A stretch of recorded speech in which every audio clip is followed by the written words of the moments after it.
Ang kinamumuhiang pangyayari sa buong mundo ay nangyari noong taong 2020 sa pagputok ng pandemya galing sa Wuhan. Ang buong mundo ay sobrang kinamumuhian ang China dahil sa bagay na ito. Ngunit isang audio ang naglink mula sa Pentagon at AstraZeneca na binabanggit ng redacted na ang pandemya ay pinagplanuhan ng Amerika. Atin itong pag-usapan, mga kaibigan.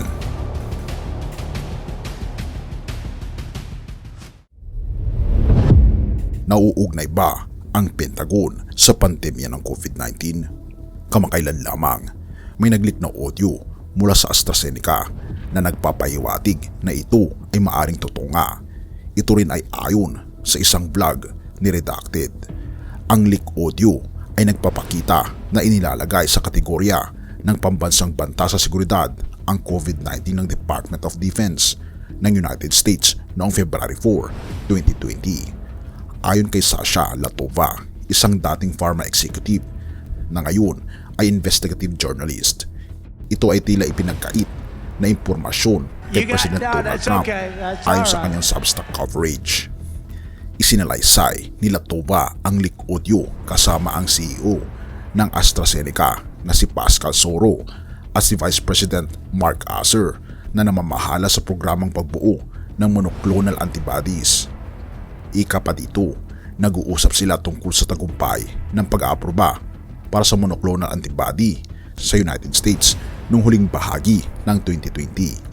Iniulat ni Mark Asser na nagsimula sila magtrabaho sa pandemic preparedness program ng Department of Defense noong 2017 pa. Sa ilalim ito na mungkahi ni Colonel Matt Halpern. Layunin daw nito ang mag-develop ng bakuna at therapeutic sa loob ng 60 days mula sa pag-identify ng pathogenic virus na may potensyal na magdulot ng pandaigdigang pandemya. Ang impormasyong ito kasama ang naunang pagsusuri ni Latova sa mga kontrata ng Department of Defense at DARPA para sa COVID-19 countermeasures ay nagpapakita na malaking pre-planning o talagang pinaghandaan na magkakaroon ng pandemya. Binibigyang diin ni Latova na daan-daang kontrata na nagkakahalaga ng $50 billion ay nakabinbin bago pa man matuklasan ang virus.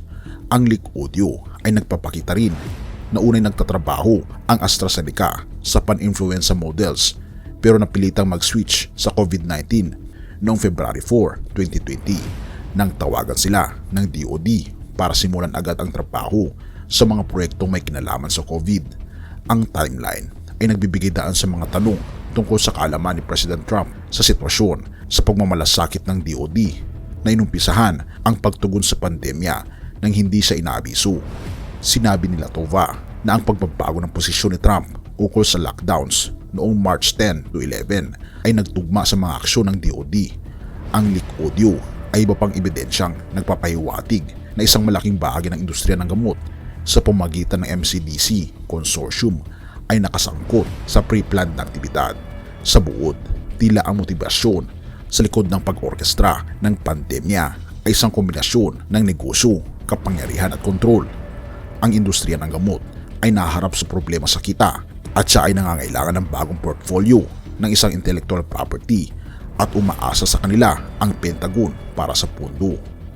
Bumabanggit si Latova ng paparating na nilalaman tungkol sa pinagmulan ng virus na pangako niyang gagamitin ang sarili mga press conference ng DOD upang magbigay ng liwanag sa issue.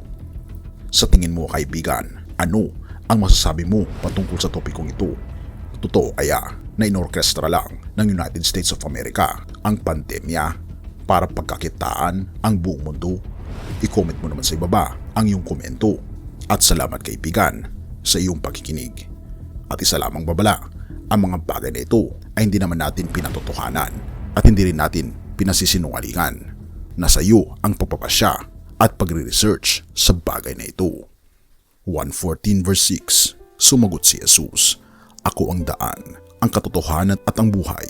Walang makakapunta sa Ama kundi sa pamamagitan ko." Kaibigan, ang tanging katotohanan ay makikita lamang natin sa ating Panginoon Jesus. Siya lamang ang buong katotohanan ng lahat. Nasa sobrang dami ng kasinungalingan sa mundo, masusumpungan lamang natin ang katotohanan sa ating Panginoon Hesus. Siya ang ating dapat sundan mula ngayon at magpakailanman.